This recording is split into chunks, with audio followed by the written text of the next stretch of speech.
All right, so we're going to move into working on some basic short game shots that now involve chipping. So as you can see, there's going to be a theme where we work on our arsenal of golf shots, where we start with shots that are lower to shots that fly higher and are going to stop quicker.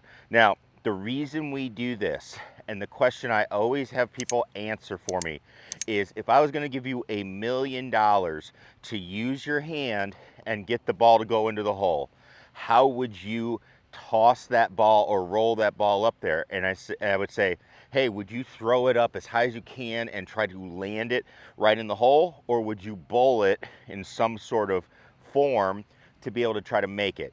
Every single person says they would try to bowl it, give it a toss, get it on the green, and then roll it up there if they wanted to have the best chance to make the shot. So we want to take that philosophy into our short game, which is why we work on the shots that are lower first.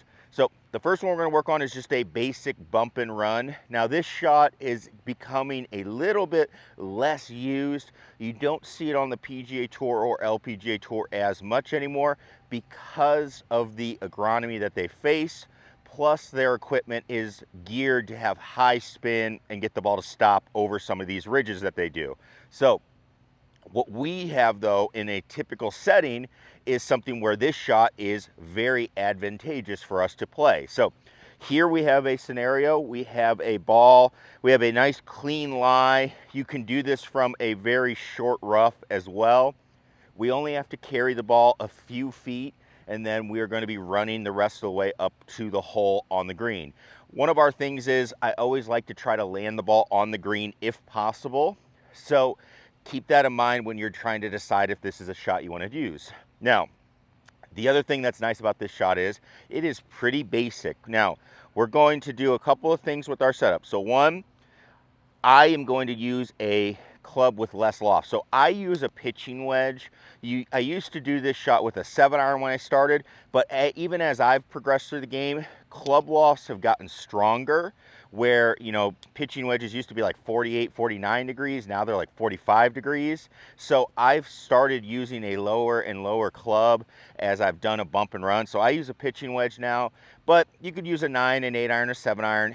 You know, it really kind of depends on what you like, but I would practice with that. And then what we're going to do is take some of our basics that we are doing in our pitching motion. So one of those being feet very, very close together. Okay. I like to flare out this lead foot again. That just makes it a little easier for me to pivot my body and get through my shot. You don't have to do that, but something to mess with there. And then we're going to take our basic pitching short game stroke, which is, again, keeping the radius of the golf club the same. So if I held this club up and I feel like the club is this distance away from me, I'm going to make swings where I feel like it stays that same distance. Now, one thing I'm going to do on this shot, because I don't really want a lot of loft on it, I am going to make things a little bit easier. I'm going to use my putting grip. So my putting grip changes where I just put my thumbs on the top of the grip, okay? I'm not going to hold it like I would normally hold my golf club. All that's going to do is discourage my wrist from hinging a little bit, so I won't stub the ground, or it'll be less likely that I stub the ground here. But I'm still going to keep my hands nice and soft, a nice touch, trying to put this shot right on target. The last thing I'm going to do is I am going to make sure I read the green.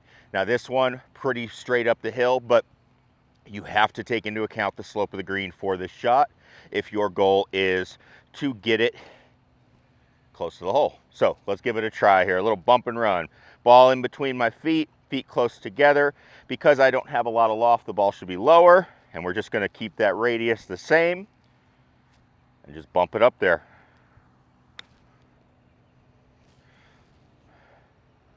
Just kind of like that. So a great shot to use. It's a very good one that you're going to get the ball close. If you had $1 million, you would keep the ball low to get the ball to go, have a chance to go in the hole. And if you practice enough, you're going to be thinking that as you're hitting these chips as well. So that is the bump and run, a great shot to have in the arsenal.